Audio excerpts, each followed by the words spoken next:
ये जब ईश्वर ने देखा कि महापुरुषों ने तो राजा को अनुचित ही श्राप दे दिया है, राजा का कोई दोष नहीं है, तो आकाशवाणी पुनः हुई, विप्रम श्राप विचार नदीना नहीं अपराध भूख कछ की। इसमें राजा का कोई दोष नहीं। मेरा ध्यान धनुष तोड़ने वाले की ओर चला गया।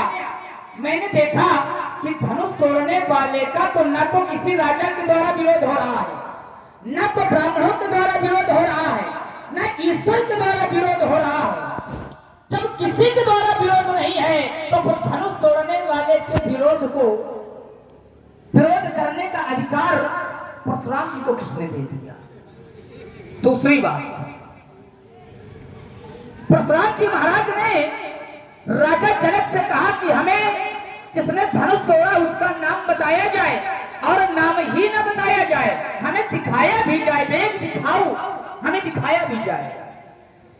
राजा जनक मौन हो गए तो हमारे भैया खड़े हुए और भैया ने कहा, नाथ संबुधन भंज निहारा हुई है क्यों एक दास तुम्हारा। भैया ने ये नहीं बताया कि धनुष किसने तोड़ा है, भैया ने कहा कि धनुष तोड़ने वाला कोई एक आपका ही दास है। और भैया ने कहा कि मेरे लिए क्या क्या है, आए तो कहा कही दिन मोही मेरे लिए क्या क्या है। तो परशुराम जी महाराज ने कहा, सुनो राम, जय शिवधन तोड़ा सहज बाहु संग सूर्य मोरा। राम, जिसने धनुष को तोड़ा है वो सहज बाहु अर्जुन के समान मेरा शत्रु है। गुरुदेव भगवान ने बताया था कि हमारा जो मित्र होता है वो तो हमारा मित्र होता ही है, हमारे मित्र का जो मित्र है वो भी हमारा मित्र है, और हमारे शत्रु का जो शत्रु है वो भी हमारा मित्र है।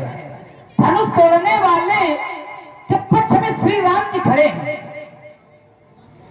और धनुष के पक्ष में परशुराम जी खड़े हैं। धनुष तोड़ने वाले की रक्षा तो श्री राम जी कर लेंगे, लेकिन धनुष तोड़ने वाले का विरोध परशुराम जी कर रहे हैं, और धनुष तोड़ने वाले के पक्ष से राम जी खड़े हैं, तो परशुराम जी के द्वारा राम जी का भी विरोध किया जा रहा है। तो राम के विरोध करने में क्या कुशलता हो सकती है? राम का विरोध करने वाले की कुशलता नहीं, तो राम जी धनुष तोड़ने वाले को तो बचा लेंगे, परशुराम जी को कौन बचाएगा? समझ में नहीं आ रही। स्वामी जी प्रणाम। और सब धनुष तोड़वा दिया गया, टूट जाने दो। अच्छा क्या हो गया? अब तेरे पिताजी का टूटा हो तो टूट जाने दो। अच्छा, हमारे पिताजी का नहीं टूटा तो इनके पिताजी का कौन टूटता है? एक बात बता दे, यदि क्रोध का कारण धनुष का टूटना है, आज एक ही टूटा है। मैंने बाल्यावस्था में एक नहीं, दो नहीं, बहुत धन ही तोड़ी लड़काई, पर कब होना श्रेष्ठ तीन गोसाई। जब मैंने बाल्यावस्था में बहुत सी तोड़ी तब आपने ऐसा क्रोध नहीं किया। आज एक टूटा, क्रोध बहुत है, क्या एक धन पर ममता? और यदि ममता है तो इसका हेतु क्या है, कारण क्या है, हम जानना चाहते हैं। पूछ बात। बैठी हुई समाज में लक्ष्मण तुम्हारी वार्ता को बहुत ध्यानपूर्वक सुना है। लोगों ने चिंतन भी किया होगा कि लक्ष्मण जो बोल रहा है उसमें कहीं न कहीं सच्चाई होनी चाहिए। तुमने कहा कि परशुराम जी शत्रु मानते हैं धनुष तोड़ने वाले का, और धनुष तोड़ने वाले को परशुराम शत्रु मानता है। देखो, कोई किसी को अपना दुश्मन नहीं मानना चाहता, ये अपना अपना व्यवहार है। पैदा होने वाला जीव जब धरती में पैदा होता है तो न तो वो मित्र लेकर आता है, न वो शत्रु लेकर आता है, न वो शत्रु लेकर आता है, न वो मित्र लेकर आता है। न कश्चित कश्चित मित्रम, न कश्चित कश्चित रिपु, व्यवहारेण ही जयन्ते मित्रान् था। कोई किसी का मित्र नहीं है, कोई किसी का शत्रु नहीं है। लक्ष्मण, जन्म लेने वाला जीव जैसे जैसे समाज में व्यवहार करता है, उस व्यवहार को देख करके मित्र और शत्रु तैयार होते हैं।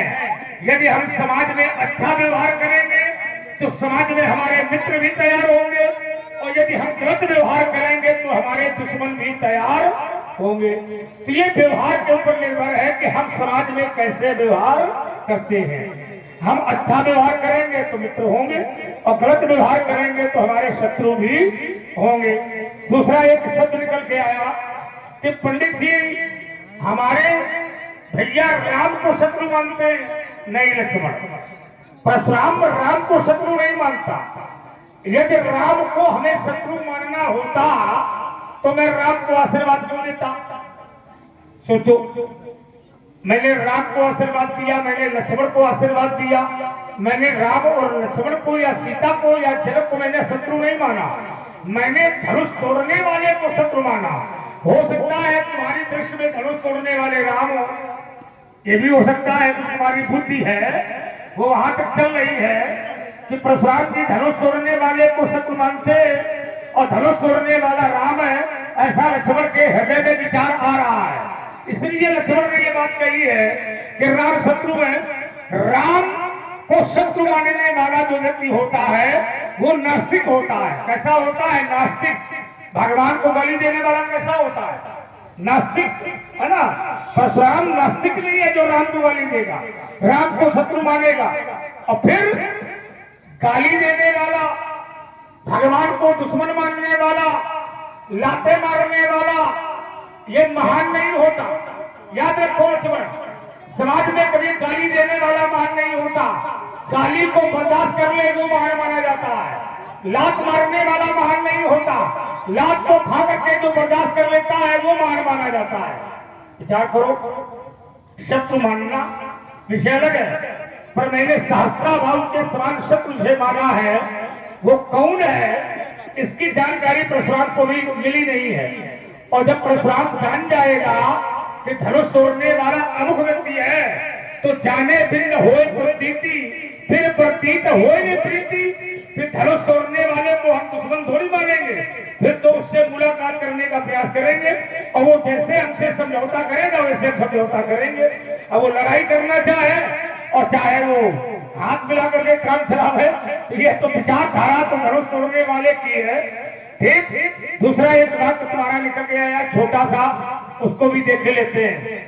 तुमने कहा कि धनुष तोड़ने वाले ने अच्छा कार्य किया है।